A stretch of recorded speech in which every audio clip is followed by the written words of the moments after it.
Khorne here. And for today, I thought we would do something a little bit different, and I basically wanted to recommend to you guys some of the mods I use to improve my experience when playing Total War Warhammer 3. Now, I'm gonna be completely honest, but lately with how the game has been progressively becoming a gigantic buggy mess, I have been finding it more and more difficult to enjoy my time playing it. Especially with the amount of time I have already put into the game. Trying to avoid bugs and work around them as to not have my experience ruined has basically become impossible at this point. I mean, this is what a defensive siege should look like. Now I just need an explanation why we haven't won yet. Don't tell me they're indestructible. Don't tell me they're actually just immortal. No, don't do this to me. Don't do this to me. Don't do this to me. Don't tell me they're immortal. I don't want to fight the battle again. But guys, the game is bug-free. The game has never been in a better state. And in combination with all the problems the game has had since release, made me think about just completely leaving the game. But I have tinkered around a bit with mod combinations that, well, they don't really fix bugs, but rather fix the core issues I have had with the game ever since it released. And this combination of mods has actually kept me playing for the time being, as they make the game a little bit more fun to play. You should know, however, that I am not a big mod guy, and I actually dislike mods that completely overhaul the game.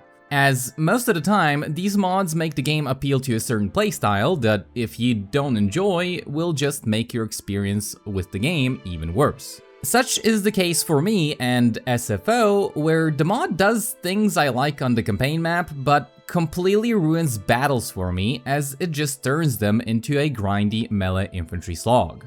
Says the Khorne enjoyer. I know, ironic. Instead, mods that I personally enjoy are the ones that fix obvious issues with the game, such as the passive AI, you know, where it sits inside of its settlements with 10 full stack armies refusing to play the game. Which then leads me to talk about the first mod on this list, which is the AI camping fix. So what this mod does is it actually makes the AI play the fucking game.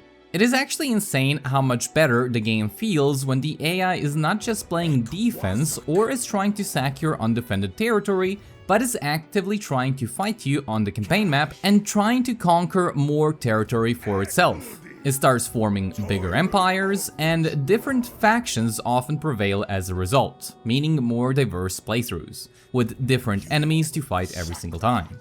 And how a mod is able to do something we needed 2 AI betas for is honestly beyond me at this point.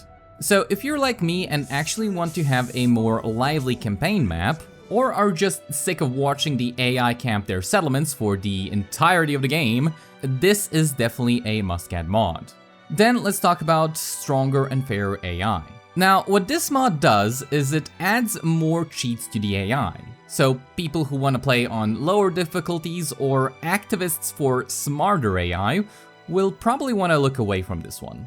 But for people like me who played this game on the highest difficulty, well, we can finally have some semblance of a challenge in our campaigns. This mod, basically atop of providing cheats to the AI in terms of resources, also provides them with more recruit slots, more unit caps, more technology research, more experience, and atop of all of that, it also fixes the way the AI builds its armies, having it recruit higher tier units when available, as well as swapping out lower tier units from older armies for better ones. It also fixes some issues with the AI when it comes to settlement trading, for example, making it so that you can no longer sell a single settlement to the AI for all of its treasury, or even having it become your vassal.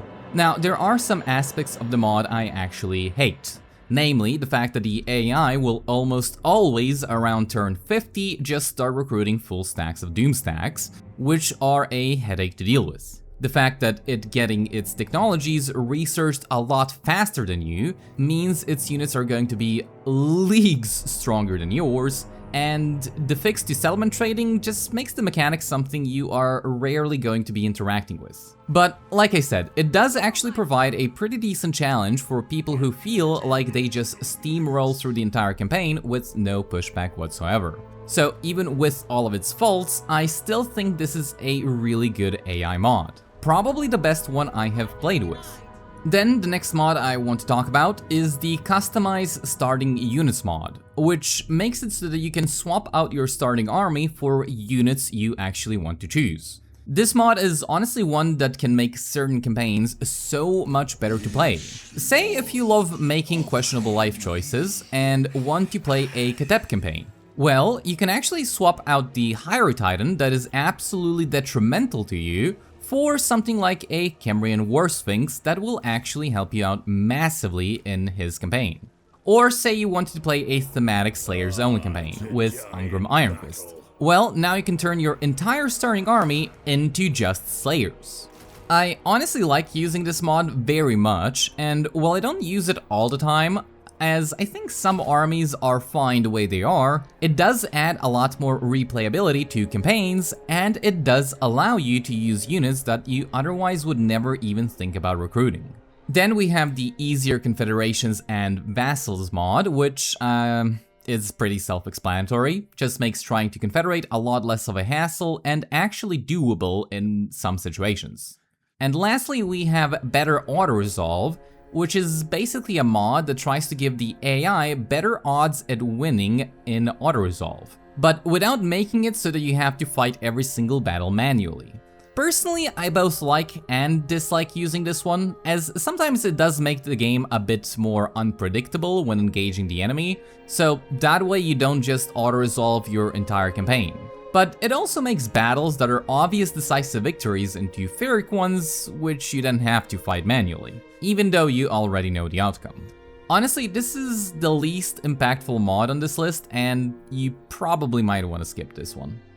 Now, these would be the mods that I would definitely recommend if you're like me and just want some core issues with the game to be fixed. And I can confirm that this mod setup does actually fix a lot of the core issues I have had with the game ever since it launched. But I have two more recommendations for you, which I personally no longer use, as they are a lot more debatable on how much they actually improve your experience.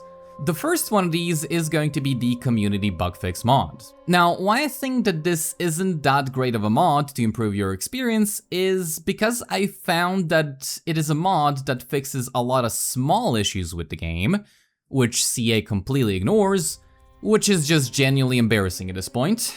But unfortunately, it comes with issues of its own.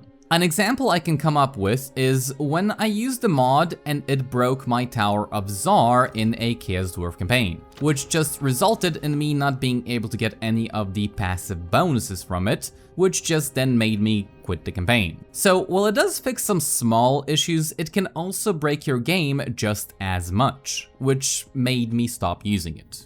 And the second mod is the Victory Conditions Overhaul, which is a mod that aims to fix victory conditions being so generic, boring, unimpactful, or in some extreme cases completely unattainable. Which I think is a good concept, and it does do some interesting things, but I have found that it doesn't actually impact my campaigns at all. So in the end, I just stopped using it.